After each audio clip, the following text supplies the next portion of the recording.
Welcome back to the channel. This video starts the first video of the garage build series, the garage build process, everything that it takes to build a separate metal garage on your property. Now, I bought this house last August and we're coming up on a year now, and this house has an attached 2-car garage on it. And when I first moved here, I had plans initially to use that as a place to work on cars, but unfortunately, fucking damn, bro. Some dude just blew his car apart behind me. Before I lose my train of thought from that, but ever since I've been into cars, I've always wanted my own personal space to be able to wrench on things, to be able to take my time and just kind of be able to blow a car out to pieces if I need to, put it back together, tinker on things. It's not just going to be a 2-car garage though. This is going to be a oversized 2-car garage. The garage that I have attached to the house is a 20 by 20, and it is big enough to work on a car in there if there's only one car, but this being almost 175 square feet bigger than the attached garage is going to be so nice. The first step to that is digging. I'm excited. I'm honestly a little bit nervous. This is kind of a big jump, a big leap to commit to. But I think once it's done and I can see the entire building just standing here at the end of all this, it's going to feel amazing. I'm gonna go to bed in about an hour or so, and the concrete company will be here at 7:30 in the morning, so we'll see how this goes, and I'm very excited. You guys are mentioning in the last video I need to wear shorts more often. I got the fucking dogs out today. It's the next day. It's almost 8 a.m. and digging is about to commence. This is exciting. So Chobe Outfitters, they're the guys that did the concrete for the entire compound, all of the additions that we did and all of that stuff. They did a phenomenal job. I got to work alongside them and film with them. So when it came time to get some concrete for myself, I knew who to go with. Awesome dudes. This is really exciting. Got his little mini excavator set up. So like I said, I have to head into the compound to do some filming today, but I will have, the security camera footage will be rolling all day, so I'll be able to pull footage from that of these guys getting to work on this. But Sam is also home today. She has the day off, so maybe I can convince her to film a clip or two on her camera. Yeah. Enough talking. I'm excited. I'm gonna leave it up to these guys, and I guess we'll see how everything goes.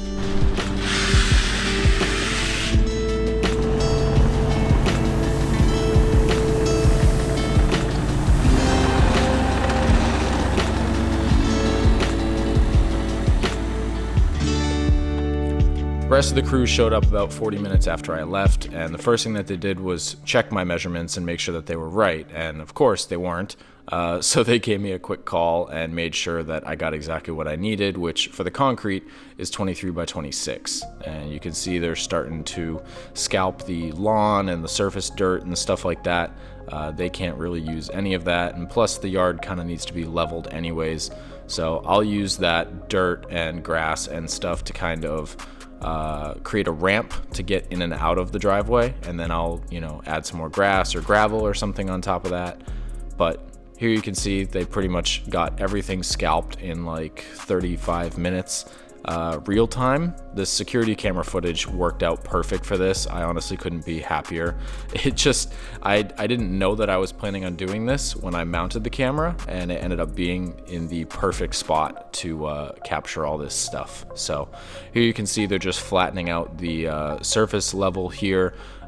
This is the area that the concrete will be laid on, and then now they're getting ready and installing the footers that go around the entire concrete slab. The footers are to a specific spec for the town, so they're going to vary, between all parts of the US, but they're just swapping some stuff out. Sam was able to get some nice little B-roll footage with her new camera of them swapping out heads on the excavator, getting ready to start digging the footers. And the footers are basically just 12-inch deep outer sections for the concrete, and that's going to help when the building gets mounted to it. It has 12 inches of depth to anchor the building to.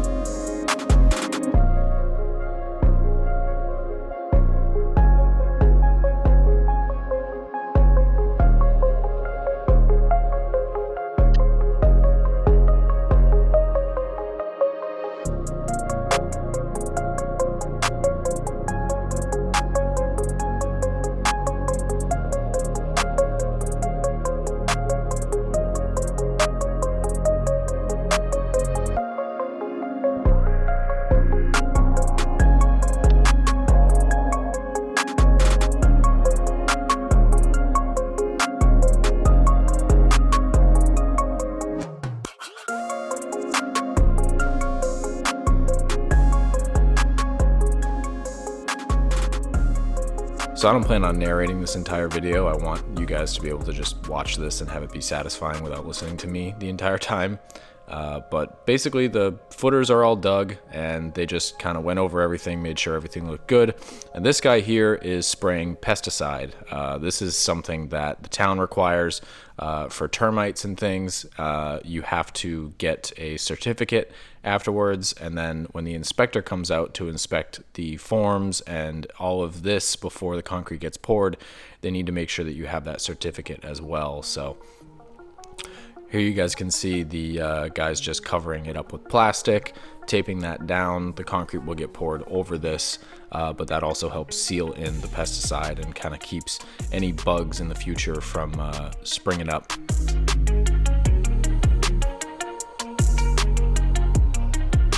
And of course, right on time at 3:30 in the afternoon, it starts raining.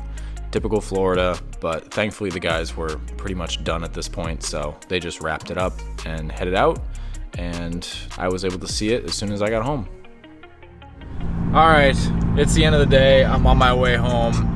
I've been chatting with Adam from Chobe Outfitters pretty much all day and stalking the security camera footage just because I've been so curious, but they put in work today, and they got the entire pad section dug out. So I am extremely excited to get home and see it for the first time, because this is just like a little mini dream come true for me. I've always wanted my own shop, my own little garage to work on stuff, and I get to have it at my fucking house. That's so sick. Anyway, let's go home.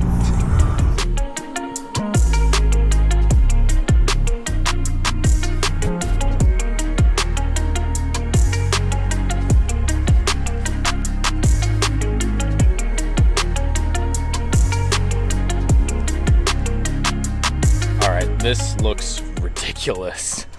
It's really now like coming into perspective, the actual size of this, and it's almost as long as my house, which is pretty friggin' crazy.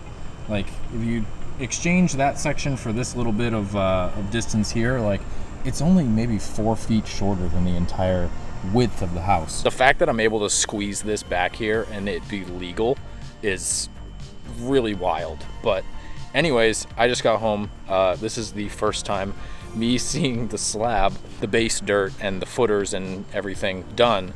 And they did such a good job. They knocked this out in like, when did they get to the house? Like 5 hours?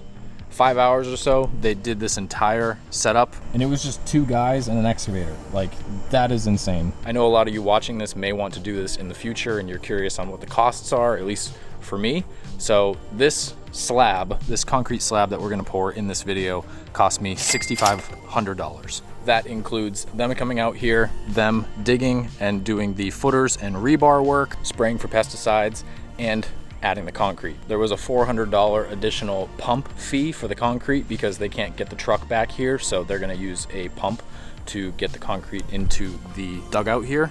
But yeah, $6,500 for the concrete slab that we're gonna pour in this video. Got the permits. They came out here Tuesday morning, bright and early, dug this entire setup. And what we got going on here is a 12-inch deep footer going around the entire exterior of the slab. That's just for reinforcement, and obviously so is the rebar. And then I think under the plastic is also rebar, but don't quote me on that. I saw them do it in the security footage, but I'm not certain. Tomorrow, the inspector comes out. He's going to check this, make sure that everything is up to code.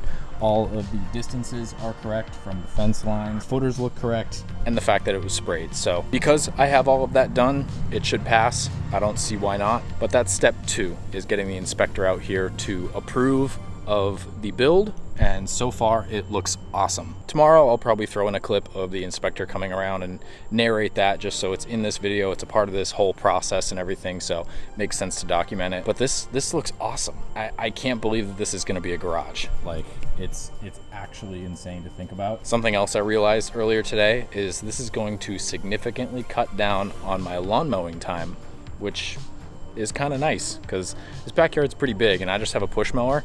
I like the exercise, but this is gonna take maybe like 20 minutes off my job, which is pretty nice. 10 minutes maybe. That's the whole reason why I did this, honestly. It's just for less grass to mow. Just kidding. Yeah, I'm gonna stop rambling. Inspector comes tomorrow. We'll see how that goes. And it's on to concrete. I'm big, important inspector man, here to inspect. All jokes aside though, this dude was super chill, super easy. I just told him where to go, and he went in the backyard, checked everything, measured everything, and it all looked perfect. All right, it's the end of the day, Wednesday. I just got home, and time to see what the inspector thought of everything. I have high hopes.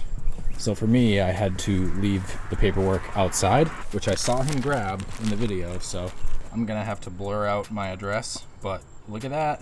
We got a motherfucking pass, baby. So because we passed, that means that obviously pouring the concrete is a go. Everything is good. So I'm gonna keep this short and sweet. I don't really have anything else to talk about, but tomorrow is concrete pouring, and this is gonna be the exciting part, the part that I'm looking forward to the most, and I just cannot wait to see a slab here. It's gonna be insane. Take one last look at this, because I guess the next footage is gonna be a montage of some concrete, and I am so unbelievably excited for this. So stay tuned.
just like that, I have a fully finished concrete slab in the backyard. It looks absolutely amazing. They killed it, absolutely knocked this out of the park. Like I said, when I saw them do all the work at the compound and all of the updates and renovations and things for Adam and everything there, I got to chat and film alongside them quite a bit, and they were awesome dudes. So when I got the initial idea of doing this, they were the first people I thought of to come out and do it, and I could not be happier with how this turned out. So the big first step is done, and honestly this was the harder step, I feel like, than the garage would be, just because there's a lot more contracting and things. The garage is going to be extremely simple when it comes to building, just because the company that builds the garage also ships and installs it for free, so it's going to be easy on that forefront. I'm gonna have to do more permitting again, but at least I know what I'm getting into now. The quality of this stuff is awesome. I ended up telling them to go with a smooth finish, just because, you know, I plan to probably get some Swiss tracks or some other finish to put on top of this concrete once there's a garage here, so I'm not really too worried about there being anti-slip or anything on this. I'd say the only thing that I noticed throughout the entire process is that when they were pouring, they ended up running out like 2/3 of the way through the process, and they had to go get another third load of concrete to finish it. And I don't know if it maybe is just this seam here or something, but that's the only thing that kind of stands out on the pad. Like I said, it's concrete. It's just here for a base. The seam is nice and smooth, so I'm not concerned about it whatsoever. It's just an aesthetic thing. But if I'm gonna put something over this like Swiss tracks, then it's not that big of a deal. But I got my work cut out for me today. It's Sunday, and I want to spend the day just kind of cleaning up the yard, try and move a lot of this sediment back up towards the edge of this concrete here and get it leveled out, because this is where I'll be driving in and out from. So if I can level that off and kind of smooth all of this out, then it'll just make it easier to get cars in and out of. I'll probably put some nice gravel over the top of it when it's all done. That way it just looks nicer. Nice, quick, fun first video for the garage, the metal garage series. This is really cool, and to be able to see it just kind of come to life through my security camera was pretty fun. So leave it down in the comments what you guys think. What do you think, dude? Is it approved? Anyways, I hope you guys enjoyed this video, and hopefully it was educational to some of you. I know some people were saying that they want to do this in the future for their own house. Unfortunately, I won't be able to make another update video on this for a while, because the garage is going to take a couple months to come in and get installed, so it'll be back to car content for a couple months. But this was a nice little change of pace. Hope you guys enjoyed this video, and we'll see you in the next one.